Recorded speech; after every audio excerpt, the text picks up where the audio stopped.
Il y a une mesa au Nouveau-Mexique appelée Shiprock et les Navajos l'appellent Sebitaï. Elle s'élève à 17 pieds au-dessus du désert avec des parois abruptes et un sommet plat coupé horizontalement. Les géologues vous diront qu'il s'agit d'un ancien volcan, le noyau de magma durci d'un volcan ancien dont la roche extérieure a été érodée au fil de millions d'années. Cette explication semble complète, semble scientifique et elle figure dans tous les manuels depuis plus d'un siècle. Mais tenez-vous au pied du Shiprock et levez les yeux. Le sommet n'est ni effilé ni arrondi. Ce n'est pas le dôme usé auquel on s'attendrait après 100 millions d'années de vent et d'eau. Il est géométriquement plat, presque aussi précisément plat que si quelque chose avait été enlevé. Regardez maintenant la montagne de la Table en Afrique du Sud. Sommet plat, parois abruptes. Les tépuis du Venezuela. Sommet plat, parois abruptes. Le plateau du Roraima où se rencontrent le Brésil, le Venezuela et la Guyane. Monument vallée, sommet plat, parois abruptes. Le plateau du Colorado, la région de Kimberley en Australie, les falaises du Drakensberg, plat, plat. Tous les géologues donnent la même explication, érosion différentielle. Une couche de roche dure résiste aux intempéries, la roche plus tendre autour s'érode. Il reste un plateau surélevé ou une butte isolée au sommet plat. Cette explication ne m'a jamais satisfait, non pas parce qu'elle est erronée sur le mécanisme, mais parce qu'elle manque de curiosité sur le motif. L'érosion explique comment le sommet plat est préservé, mais elle n'explique pas pourquoi le sommet plat existait en premier lieu. Laissez-moi vous parler de la souche. Quand vous coupez un grand arbre, il reste un cylindre. Avec un sommet plat et des bords presque verticaux, le sommet plat n'est pas dû à l'érosion, mais parce que quelque chose a enlevé tout ce qui se trouvait au-dessus selon un plan horizontal. La souche n'a pas été érodée en un sommet plat, elle a commencé plate. La platitude n'est pas le résultat d'un processus, mais la preuve d'un événement antérieur. Voici maintenant la question. Aucun géologue orthodoxe ne la poserait à voix haute dans un article publié. Et si les sommets plats des mesas aux montagnes de la Table de Pueblan n'étaient pas le résultat de la préservation d'une couche dure, mais d'une amputation ? Et si quelque chose avait enlevé la partie supérieure de ces formations selon un plan horizontal cohérent et ce que nous appelons l'érosion. Simplement, l'usure continue des bords après la disparition du sommet, ce n'est pas une idée nouvelle. Elle circule dans certaines communautés de recherche des levées géologiques, mais n'a jamais intégré les programmes d'enseignement. Dans les travaux d'érudits qui ont remarqué quelque chose que le modèle standard absorbe silencieusement, puis explique sommairement. Le modèle standard est très doué pour expliquer sommairement.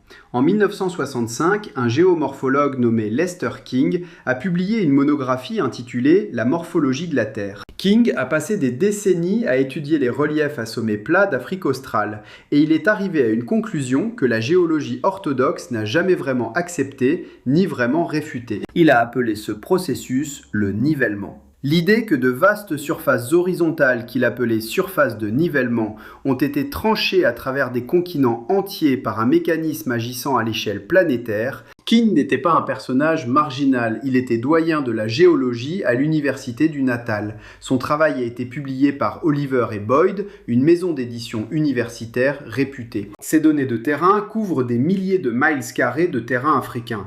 Ce que King décrit est essentiellement un événement de découpage à l'échelle planétaire. Quelque chose a traversé le continent africain et a laissé une série de surfaces planes à différentes altitudes.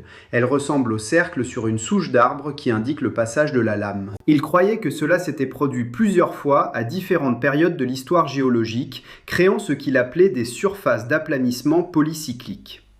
La géologie dominante accepte l'observation, mais en rejette l'implication, effectivement. Ces surfaces existent-elles ? Non, nous n'avons pas besoin d'un seul événement catastrophique pour les expliquer. L'érosion lente sur une longue période produit des résultats similaires, n'est-ce pas ? Voici ce que produit réellement l'érosion lente. Regardez n'importe quel système de drainage fluvial qui a fonctionné pendant 50 millions d'années. Regardez le Grand Canyon. Ce que vous voyez n'est pas un sommet plat. Ce que vous voyez est un paysage de chenaux complexes et irréguliers avec des profondeurs variables et aucun plan horizontal cohérent.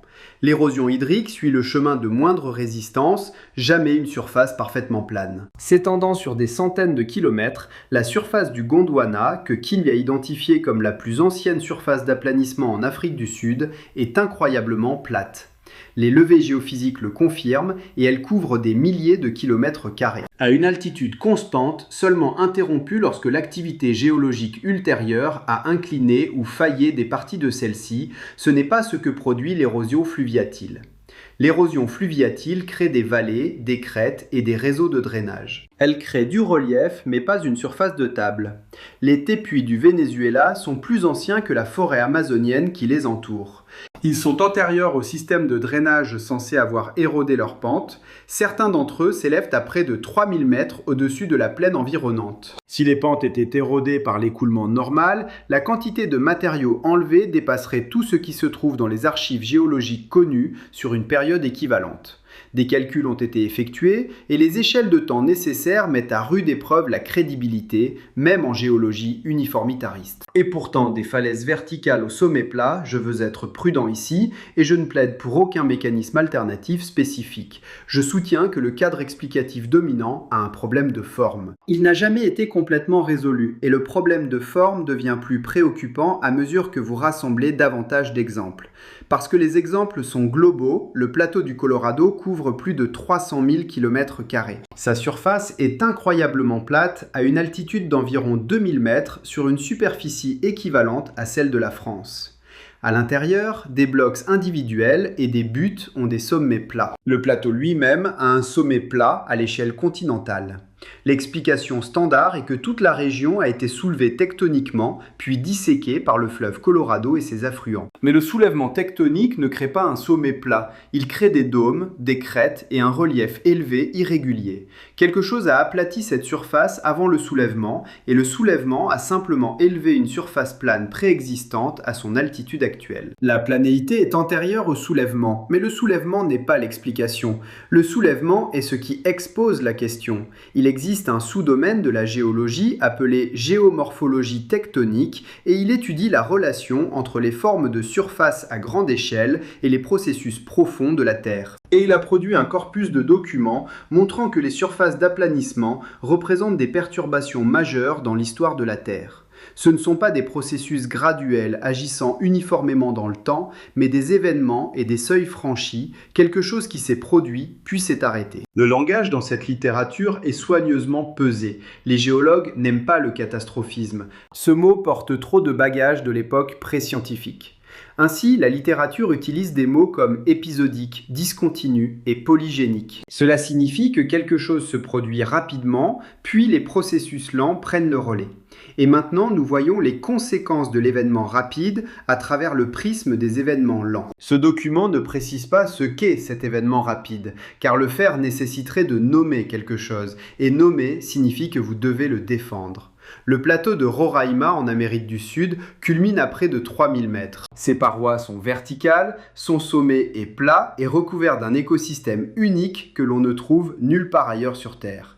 Les espèces ont évolué en isolement sur le sommet car celui-ci a été isolé suffisamment longtemps pour que des lignées évolutives totalement distinctes se développent. L'explication standard veut que Roraima soit un vestige d'une formation de grès qui couvrait autrefois de vastes étendues de l'Amérique du Sud. Elle a été érodée partout, sauf là où la couche de roches dures au-dessus l'a protégée. Mais la formation Roraima date d'environ 1,7 milliard d'années.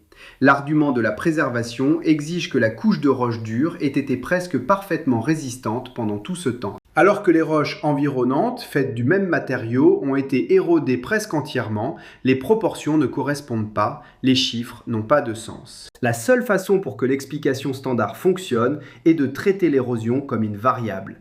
Vous l'ajustez jusqu'à ce que la réponse corresponde, au lieu de la considérer comme un processus avec un taux mesurable et prévisible. Les géologues l'ajustent à chaque fois et appellent cela de la science. J'ai passé plusieurs mois à étudier la documentation sur les surfaces platoniques. Ce que j'ai trouvé n'est pas un complot. Je veux être aussi précis à ce sujet que je l'ai été à propos de la conférence de rectification phonétique de 1939 que tout le monde attribue aux gerbilles.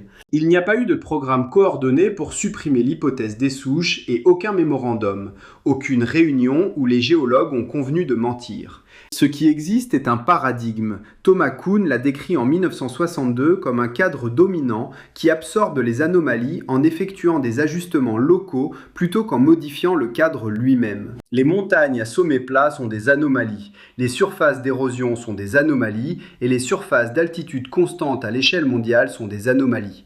Ce que Lester King a documenté sont des anomalies. Le courant dominant les absorbe avec l'expression érosion différentielle et continue. Cette expression explique effectivement certains cas, mais pas tous. Quand on rassemble tous les cas sur une carte et qu'on regarde le modèle, l'expression commence à ressembler moins à une explication et plus à une façon de ne pas penser à la question. Il y a une preuve supplémentaire que je veux vous présenter et elle relève de l'architecture, pas de la géologie. Les sites de construction mégalithiques anciens que les érudits ne peuvent expliquer suivent tous un modèle cohérent. Pumapunku en Bolivie, le plateau de Gizeh, les fondations mégalithiques sous Baalbek au Liban. Dans chaque cas, le site repose sur une surface plane artificielle avec une altitude constante. Dans chaque cas, la surface précède les constructions sur elle d'une durée indéterminée mais significative. Les explications standards supposent que la surface plane préexistait et construisent ensuite une chronologie basée sur cette hypothèse. L'hypothèse n'est jamais examinée car l'examiner nécessite de se demander comment la surface est devenue plate, ce qui ramène à la question des souches. Et ramène au catastrophisme, un mot que la géologie a passé un siècle à essayer d'éliminer. Les constructeurs n'ont pas créé la surface plane, autre chose l'a fait et les souches étaient là. La question est, qu'est-ce qui a coupé ? Nous savons par les relevés de cratères d'impact que la Terre a été percutée par de grands objets des centaines de fois dans son histoire. Nous savons par les carottes de sédiments océaniques qu'il y a eu des inondations catastrophiques. Des fluctuations rapides de température et des événements sédimentaires majeurs se sont produits en quelques années ou décennies plutôt qu'en millénaires. Nous savons par les preuves du Drias récent qu'il y a environ 12 000 ans, quelque chose a percuté cette planète assez fort pour mettre fin à une civilisation. Inverser la tendance au réchauffement et brûler un continent. Nous ne savons pas combien de fois cela s'est produit auparavant. Les archives géologiques qui pourraient nous renseigner ont été partiellement détruites par ces mêmes événements. Un déluge catastrophique ne laisse pas de traces claires du déluge catastrophique. Il ne reste que ce qui a survécu au déluge, c'est-à-dire ce qui était assez solide, assez bas et assez chanceux pour subsister. Le reste a disparu. Ce qui reste, ce sont des sédiments, des particules érodées et la surface plane laissée après le retrait des eaux.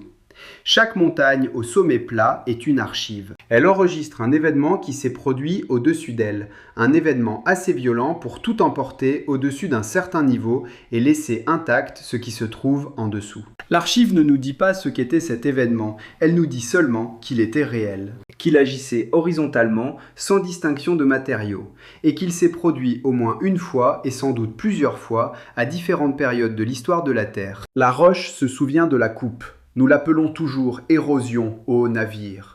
Un rocher se dresse toujours au Nouveau-Mexique, haut de 17 pieds, une roche volcanique sombre émergeant du désert.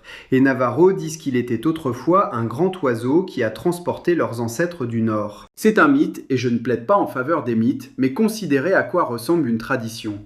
Quand elle tente d'encoder la mémoire de quelque chose. Elle ne peut expliquer le grand oiseau qui a porté nos ancêtres, et le sol qui s'est soulevé, et la terre qui était auparavant différente.